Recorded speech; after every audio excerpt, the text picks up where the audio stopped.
Here at home, we have new video just into our newsroom showing the moments that Minneapolis police say a 10-year-old boy stole a car and drove through a crowded playground. Take a look. It happened 2 weeks ago today at Nellie Stone Johnson School in North Minneapolis. And you can see school staff trying to get the kids out of harm's way. Fortunately, no one was hurt. Officers say they have arrested the 10-year-old suspect and his family is cooperating. Across the South, people are still trying to recover from Hurricane Helene. It's a really difficult task with no power, no running water for some, and limited food. Helicopters can still be heard hovering over North Carolina as rescue efforts continue and the death toll continues to climb. More than 200 people are dead and hundreds more still missing. Besides attempts to restore power and water, cell connection is also a big problem for many. People simply cannot get calls out to let loved ones know that they are safe. The good news, more help is on the way. Well, today, port workers who have been on strike for days are now back at work. For the U.S. economy, it means a sigh of relief. Cece, this comes after a tentative deal was reached. What does it all include? Yeah, really big developments over the past 24 hours. It'll once again be smooth sailing at U.S. ports along the East and Gulf Coast. This comes less than a week after the walk-off started. We know this afternoon that a tentative deal has been reached on wages. So the agreement includes an annual $4 per hour raise for the 6-year contract. There are still plenty of issues that need to be ironed out in the contract, though, including the use of fully automated equipment in the workplace. But they'll have the rest of the year to discuss that.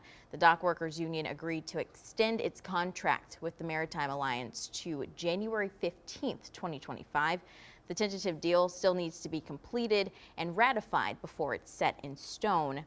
After the announcement, President Joe Biden released a statement applauding the tentative agreement, saying, quote, "Collective bargaining works and it is critical to building a stronger economy from the middle out and the bottom up." Well, this strike definitely lasted for a short amount of time, but I'm curious, Cece, about how it impacted the supply chain. Yeah, well, industry analysts say that for every day of a port strike, it takes 4 to 6 days to recover.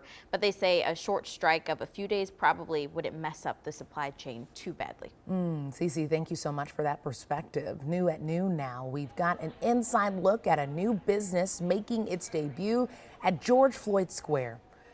Bachota, a new coffee shop, just wrapped up a soft opening, and the owner is Afro-Latino, resident of North Minneapolis, wanting to share his culture with the city through coffee. The grand opening of Bachota will be October 13th. We'll have much more on this story tonight at 6. It's expected to be a busy weekend in downtown St. Paul, where the iconic Mickey's Diner is now back open. Audrey Russo shows us the excitement of day 2 since its return.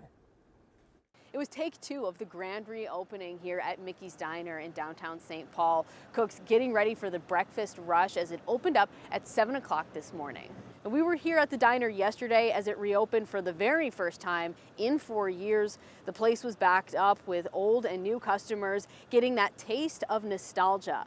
The iconic diner opened in 1930 and has been featured in movies like Jingle All the Way and The Mighty Ducks. It closed due to financial pressures from the COVID-19 pandemic, but we're told that the menu is basically the same, with a couple of price changes here and there. Owners say that right now they are in the soft relaunch phase, so they were open this morning from 7 and closed at 9, just trying to work out the kinks and get back in the breakfast groove. Back to you.